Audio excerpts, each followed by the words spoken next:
ওদিকে রাজকুমারও চলতে চলতে তাদের প্রাসাদের খুব কাছাকাছি পৌঁছে যায়। এই তো এই তো আর সামান্য একটু পথ, তারপরে আমি আবার আমার প্রাসাদে ফিরে যেতে পারবো। আমি জানি ওদিকে আমার বাবা মা আমার জন্য বড্ড চিন্তা করছে, আর তারা আমার জন্য যে অধীর আগ্রহে বসে আছে, আর তাই আমাকে যে করেই হোক এক্ষুনি প্রাসাদে প্রবেশ করতে হবে। আর আমার মা আমাকে দেখে বড্ড খুশি হবে, কারণ আমার মা আমার জন্য অধীর আগ্রহে বসে আছে। তবে মা, তোমাকে তোমাকে আমার জন্য আর কষ্ট করতে হবে না। আমি ফিরে আসছি মা, তোমার রাজকুমার তোমার কাছে ফিরে আসছে। এখন থেকে তোমাদের সব দুঃখ কষ্ট দূর হয়ে যাবে। আর তাছাড়া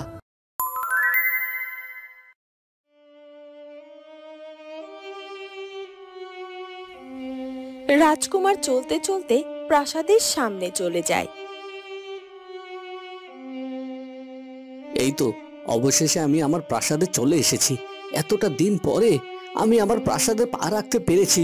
সবকিছু আবার আগের মতো আছে। সত্যি আমার বড্ড আনন্দ হচ্ছে।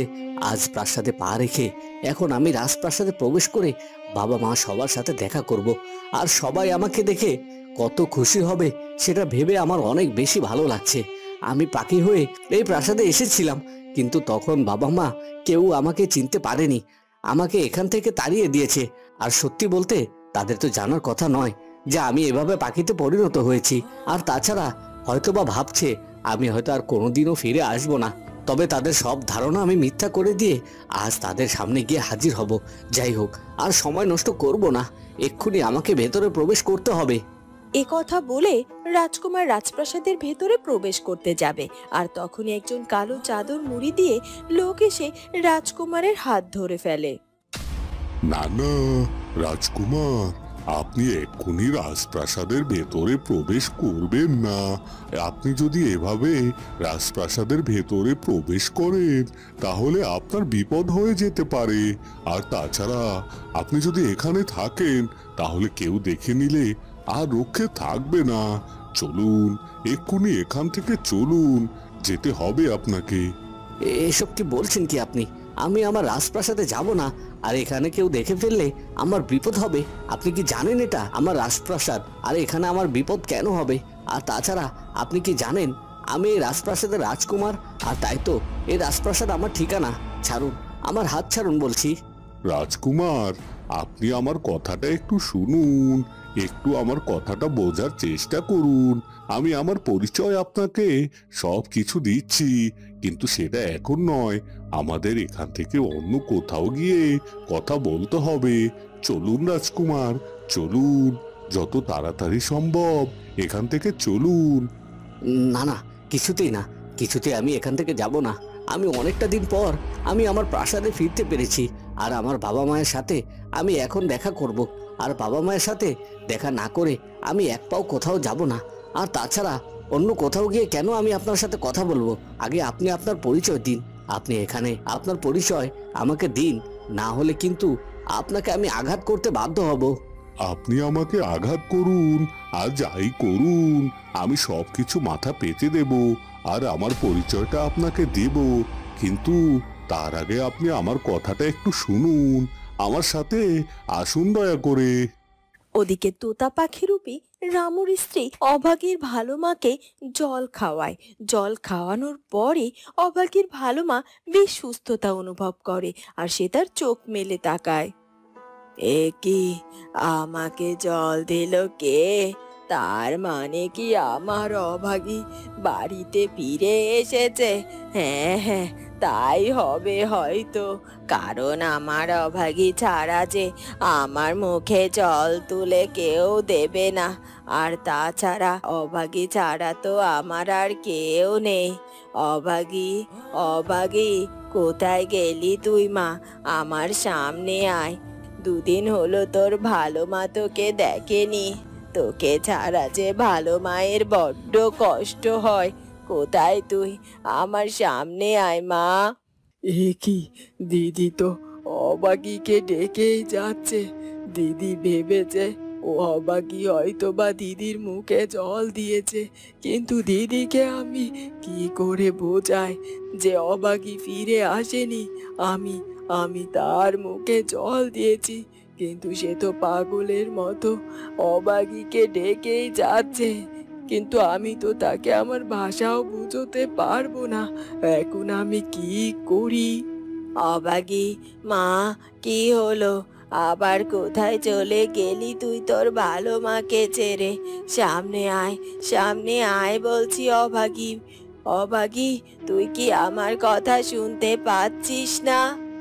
এখন আমি কি করে দিদিকে বোঝাবো? সে তো আমার কথাও বুঝবে না। আর অবাগী তো এখনো ফিরে আসেনি। ও যে কোথায় গেছে সেটাও তো আমি জানি না। আমি বরং এক কাজ করি, আমি দিদির সামনে গিয়ে দাঁড়াই, তাহলে দিদি বুঝতে পারবে যে জলটা হয়তো বা আমি তাকে দিয়েছিলাম। তখন সে ঠিক বুঝে নেবে যে আমাদের অভাগী এখনো ফেরেনি। এই কথা বলে তোতা পাখিটি অভাগীর ভালো মায়ের সামনে গিয়ে দাঁড়ায়। এ কি, এই তোতা পাখিটা এখানে দেখছি। এই তো দুদিন আগে তোতা পাখিটার সাথে আমার দেখা হয়েছিল। ও তো আমাদের বাড়িতে এসেছিল, কিন্তু ও আমাদের ঘরের মধ্যে কি করছে? আর অনেকটা সময় ধরে তো আমি অভাগীকেও ডেকে চলেছি, কিন্তু আমার অভাগী তো আমার কোনো কথার উত্তর দিল না। তার মানে কি আমার অভাগী ফিরে আসেনি এখনো? এই পাখিটা আমার মুখে জল তুলে দিয়েছে, এখন তো দেখছি সেটাই। তার মানে আজও আরেকটা সকাল হলো, কিন্তু আমার অভাগী ফিরে এলো না। আমার অভাগী যে কোথায় হারিয়ে গেল কিছুই তো বুঝতে পারছি না। তাহলে কি আর কখনো কোনো দিন আর আমার অভাগীকে খুঁজে পাবো না? না না দিদি, এমনটা বলো না। আমার অভাগীর কোনো ক্ষতি হয়নি, ও ঠিক আছে। ও আবার ফিরে আসবে। আর আমি ওর মা, আমি কথা দিচ্ছি, আমি যেখান থেকে পারি আমার অভাগীকে খুঁজে বের করে এখানে নিয়ে আসব। না না না, আর দেরি করব না। এক্ষুনি আমাকে বেরিয়ে পড়তেই হবে আমার অভাগীকে খুঁজতে। এ কথা বলে তোতা পাখিটি আর একটুও দেরি না করে তাড়াতাড়ি করে বেরিয়ে পড়ে অভাগীর খোঁজে। রূপা, দাঁড়াও বলছি, কোথায় যাচ্ছ? যেও না। ঠিক আছে, আমি কোথাও যাব না, কিন্তু তার আগে তুমি আমার মাকে মুক্ত করে দাও। আমি আমার মাকে নিয়ে বাড়িতে ফিরতে চাই। আর তাছাড়া আমি বুঝতে পারছি না যে আমার মা কি এমন অন্যায় করেছিল যার কারণে তাকে এভাবে মূর্তি বানিয়ে রেখেছো। কে বলেছে তোমার মাকে আমরা মূর্তি বানিয়ে রেখেছি? শোনো, তোমার মা এক ষড়যন্ত্রের শিকার। আসলে তোমার মা এখানে এসেছিল আমার সাথে একটু দেখা করার জন্য। তারপর আমার সাথে দেখা করে বাড়িতে ফিরে যাওয়ার পথে এই দুর্ঘটনা ঘটে। তোমার মাকে এভাবে পাথরের মূর্তি হতে হয়েছে। আর সব থেকে বড় কথা হলো, আমি তোমার মাকে ভালোবাসি, তো তাই আর কি এখানে এভাবে তোমার মায়ের মূর্তিটাকে পাহারা দিয়ে চলেছি, কেউ যেন তোমার মায়ের মূর্তির কোনো ক্ষতি করতে না পারে। আর শুধুমাত্র আমি এটা খুঁজে চলেছি যে কি করে তোমার মাকে পাথরের মূর্তি থেকে তার আসল রূপে ফিরিয়ে আনা যায়।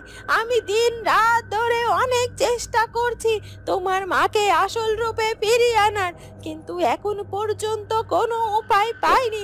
আর তুমি কি না এখানে এসে আমার দোষ দিচ্ছ যে আমি তোমার মাকে মূর্তি বানিয়ে দিয়েছি।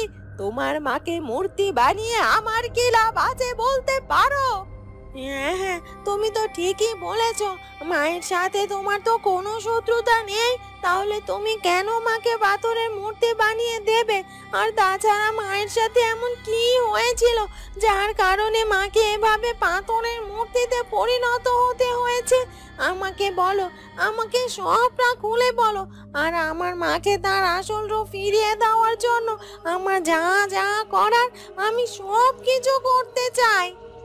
আমি জানতাম রূপা, তুমি তোমার মাকে মানুষের রূপে ফিরিয়ে আনার জন্য সব কিছু করতে পারো। আর আমি এটাও জানতাম যে তোমরা হয়তো বা বাড়িতে তোমার মাকে খুঁজে না পেয়ে এখানে ঠিকই আসবে, আর তখন আমি তোমাদের ঠিকই সব কিছু বুঝিয়ে বলবো। কিন্তু তুমি কি জানো তোমার মায়ের এই অবস্থার পেছনে দায়ী কে? কি বলছো? কি কে কে আছে যে আমার মায়ের সাথে এমন কঠিন আচরণ করেছে? এই তো রূপা মনে হচ্ছে আমার কথাটা বেশ বিশ্বাস করে নিয়েছে, আর এটাই আমার সুযোগ। এই সুযোগে আমাকে আপাতত কিছুটা সময়ের জন্য রূপাকে সামলে নিতেই হবে, কারণ যতক্ষণ না দিদি ফিরে আসছে ততক্ষণ তো আমাকে যে করেই হোক পরিস্থিতি শান্ত রাখতেই হবে। আর তাছাড়া ওর মাথায় একটা গল্প বানিয়ে ঢুকিয়ে দিতে হবে, যেন কোনোভাবে ও আমার বা আমার দিদির উপর সন্দেহ না করে। কে আবার রূপা? তুমি বুঝতে পারছো না তোমার মায়ের এই অবস্থা কে করতে পারে? ওই যে রামুর মেয়ে অভাগী।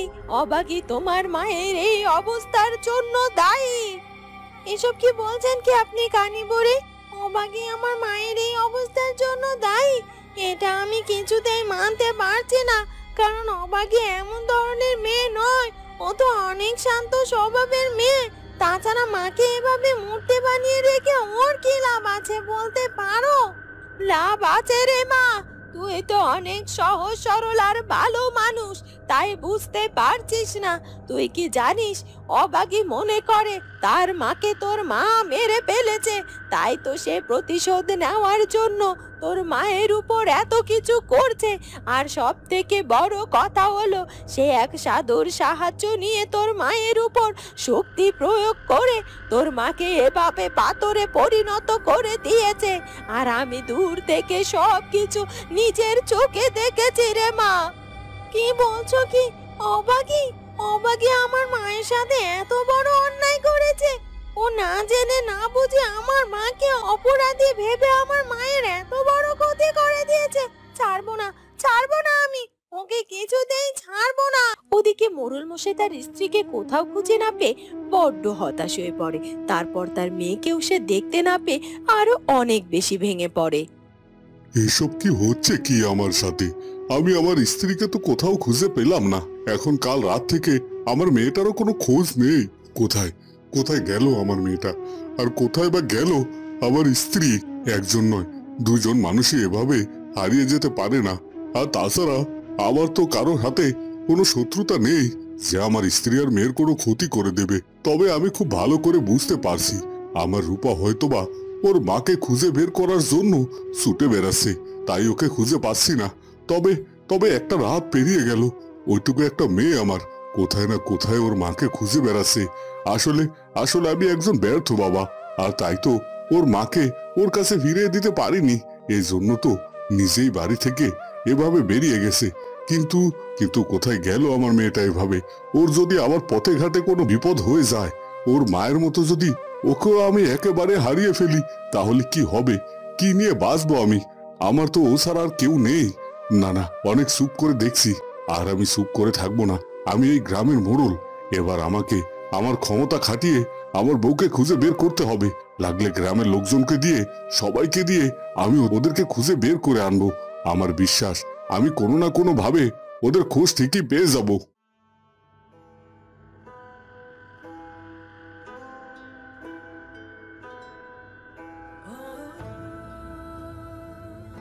ওদিকে অভাগী সেই জঙ্গলের মধ্যে গিয়ে হাজির হয়। সিংহ মামা, সিংহ মামা, কোথায় তুমি সিংহ মামা? তুমি কি আমার ডাক শুনতে পাচ্ছ? দেখো, আমি আমি অভাগী তোমার কাছে এসে হাজির হয়েছি।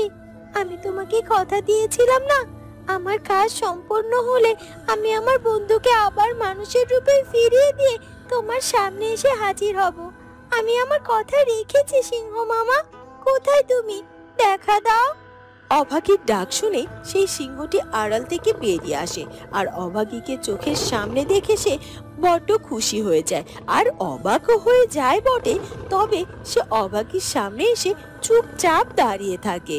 কি হলো কি সিংহ মামা, তুমি এভাবে চুপ করে দাঁড়িয়ে আছো যে? এই দেখো, আমি তোমার সামনে এসে দাঁড়িয়ে আছি। তোমাকে না বলেছিলাম আমার কাজ শেষ করে আমি তোমার কাছে আবার ফিরে আসব? এই দেখো, আমি তোমার সেই কথা রেখেছি। এখন তুমি আমাকে খেয়ে নিতে পারো। কি হলো কি সিংহ মামা, এখন তুমি আমাকে খেয়ে নিতে পারো, আমার আর কোনো আফসোস থাকবে না। কি হলো কি সিংহ মামা, দাঁড়িয়ে আছো কেন? আমাকে খাবে না তুমি? সত্যি সত্যি তোর উপর বড্ড খুশি হয়েছি রে মেয়ে। তুই তোর কথা রাখার জন্য আবার আমার সামনে এসে হাজির হয়েছিস। তুই ভালো করেই জানিস যে আমার সামনে এসে দাঁড়ালি আমি তোকে খেয়ে নেব, কিন্তু তারপরও তুই তো নিজের কথা রাখার জন্য নিজের জীবনের মায়া পর্যন্ত করিসনি, আমার সামনে এসে হাজির হয়েছিস। সত্যি এরকম শিকার আমি আমার জীবনে কখনো কোনোদিনও দেখিনি। তবে তুই যেহেতু এসেই পড়েছিস তাহলে ভালোই হয়েছে। আজ সকাল থেকে আমি কোনো শিকার খুঁজে পাইনি, আমি কিচ্ছুটি খাইনি। আমার বড্ড ক্ষুধা পেয়েছে আর তোকে এখন খেয়ে আমি আমার ক্ষুধা নিবারণ করব। বন্ধুরা, তাহলে কি সত্যি সিংহের পেটে যেতে হবে এবার অভাগীকে? সেটা জানবো আমরা ঝিয়ের মেয়ের ভাগ্য গল্পের পরবর্তী পর্বে। আর আমাদের আজকের ভিডিওটি ভালো লাগলে অবশ্যই আমাদের চ্যানেলটিকে সাবস্ক্রাইব করে দিও। দেখা হবে পরবর্তী পর্বে। ধন্যবাদ।